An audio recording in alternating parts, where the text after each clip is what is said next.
it's Nikki. Welcome back to my channel. Just kind of a short video tonight. I wanted to work on decorating the top of this embellishment box that I'm sending out, but I'm working for the first time with this smaller one from Dollar Tree. I've never worked with this one before, and I'm really struggling with the top and with the inside for some reason. These holes are so much smaller than what I'm used to working with, so I'm trying to just find different things that fit in there. This is the paper that I'm going to use. It is all over my desk. My desk is a mess, but it is one of the Bella Boulevard kits, and actually I think they're both Bella Boulevard kits, and they're just mixed together. So it's got pinks, it's got navies, it's got teal, and then the traditional red and green here.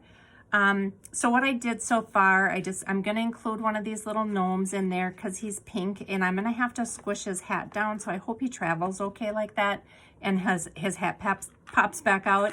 But I just have some paper clips in this one. These two are from the Dollar Spot at Target this year, and these are just clothespins I've had in my stash. These little confetti pieces are from Walmart. They just say ho, ho, ho in different colors, green, red, and gold. I put in some jingle bells here in gold and red.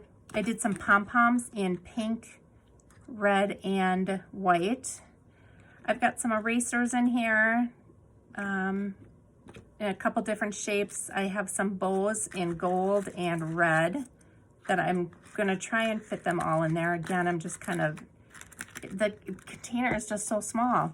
I have some beads here, and then I'm also gonna add some of these. I found these at Walmart this weekend, and they're the circle ones, kind of that I used for my Halloween charms that I did with the black beads. I think they're the same size, but they're white with gold letters. And I was gonna send along enough to spell maybe Mary and I don't know, Santa maybe, and another word. So I'll add those to here, but then in here I just have some of the charms that I picked up at Hobby Lobby. I have a couple of these cute little reindeer wood veneers. I think these are also from Hobby Lobby. I can't even get those out, but they look like that. Here I've just got some of the handmade mini bows that I made up this year. I've got a couple of the tiny bottle brush trees. I have about 2 yards of this yarn fabric, which I really love the colors in there and the texture. It's like a felt. And that's it. So like I said, I was kind of struggling. So I think I'll come on, I'll work on the front of the embellishment box tomorrow. Hopefully I can take a break from it, come back to it, and it'll flow better. So I'll let you guys know. I'll probably do a craft along with me tomorrow as I put that together. But just wanted to show you what was on the inside. If you think this is enough, let me know. If you struggle with using this smaller box or have suggestions for things that fit better in these squares, I'd love to hear it. Leave a comment for me. Thanks for watching tonight, guys. See you in my next video. Bye.